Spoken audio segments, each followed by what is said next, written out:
এই বেটাকে যখনই জিজ্ঞাসা করি তুমি কি খাবা, এই বেটা শুধু বলে মাংস রান্না করো, হয়তো গরু নয়তো মুরগি নয়তো খাসি, ওনার এগুলো ছাড়া কিছুই খাইতে ইচ্ছে করে না। যেহেতু আমার প্রাণের প্রিয় একমাত্র স্বামী, তাই তার কথা ফেলতে পারি না। আমি রান্না করে ফেলেছি আজকে chicken biryani. Hope you doing all. আসসালামু আলাইকুম। আজকে শুধু দুপুরের জন্য আমি চিকেন বিরিয়ানিটা রান্না করব, কারণ বিরিয়ানি আমার গরম গরম ভালো লাগে, ঠান্ডা হয়ে গেলে আমার জিনিসটা একটু ভালো লাগে না। ফার্স্টে আমি চিকেনটা নিয়ে নিয়েছি, তারপর টক দই আর লবণ দিয়ে মেখে নেব, এক পাশে কিছুক্ষণের জন্য রেখে দেব। তারপর আমি মশলাটা গুলে এক পাশে রেখে দেব। আমি আবার সবকিছুর সাথে মশলাটা আলাদাভাবে পানি দিয়ে মিক্স করে দেই। তো আমি এখানে নিয়ে নিয়েছি হোমমেড বিরিয়ানি মশলা, আমার স্পেশাল মশলা, আর হচ্ছে একটু গোলমরিচ নিয়েছি, সাথে একটু পানি অ্যাড করে আমি এটা এক সাইডে রেখে দেব। সবকিছু রেডি করে রেখেছি, আমি এখন মেন রান্নাটা শুরু করব। ফ্রাই প্যানে আমি তেল দিয়ে দিয়েছি, তারপরে আমি পেঁয়াজটা দিয়ে একটু নেড়ে চেড়ে নেব। একটু পেঁয়াজটা বেশি করে দিয়েছি, কারণ বিরিয়ানি আসল স্বাদ পেঁয়াজের মধ্যে পাওয়া যায়। পেঁয়াজটা হালকা লাল হয়ে আসলে আমি আদা রসুন অ্যাড করে নেব। হালকা একটু ভেজে আমি পানি দিয়ে দিব, যদি পোড়া যায় তাহলে খাওয়াটা একদম বাজে হয়ে যাবে। পানিটা অ্যাড করে আমি সাথে মরিচের গুঁড়া আর লবণ দিব। যেহেতু আমি চিকেনের সাথে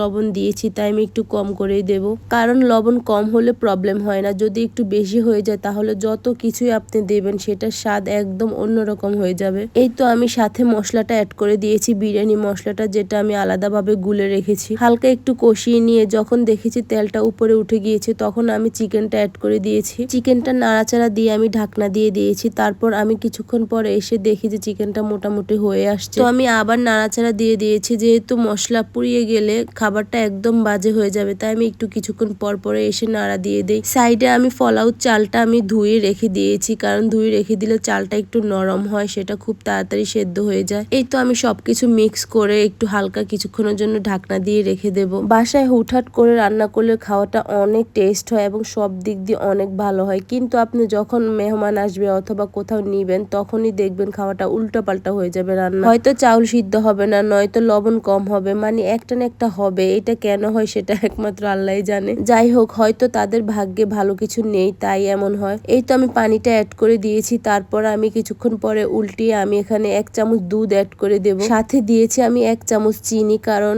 বিরিয়ানির আসল স্বাদ হালকা একটু মিষ্টি হলে অনেক ভালো লাগে। সবকিছু দিয়ে দিয়েছি। আমি চালটা একটু নাড়াচাড়া করে সেদ্ধ হওয়ার জন্য রেখে দেব। চালটা এখনো হাফ সিদ্ধ হয়েছে, ফুল সিদ্ধ হতে এখনো অনেক দেরি। কিছুক্ষণের জন্য আমি ঢাকনা দিয়ে রেখে দেব। আমি ঝালটা আজকে একটু কম ব্যবহার করেছি, কারণ যদি লিয়ানা খায় আমাদের সাথে, তাই। মোহন আগে ঝালটা খুব কম খেত, কিন্তু এখন আমার থেকে দেখে সে আমার থেকেও বেশি ঝাল খায়। আমি যেটা সহ্য করতে পারি না সেটা পারে সে, মাশাআল্লাহ। এই তো আমি 3টা কাঁচামরিচ অ্যাড করে দিয়েছি। কাঁচামরিচ ছাড়া আমার কোনো কিছুই হয় না। আমি যে কোনো কিছু রান্না করি আমার সবচেয়ে বেশি কাঁচামরিচটা লাগে। গুঁড়া মরিচের ঝাল একটু কম দিয়ে হলো আমি কাঁচামরিচটা বেশি দিই, কারণ কাঁচামরিচে অনেক পরিমাণ ভিটামিন থাকে। আমি কিছুক্ষণের জন্য ঢাকনা দিয়ে রেখে দেব।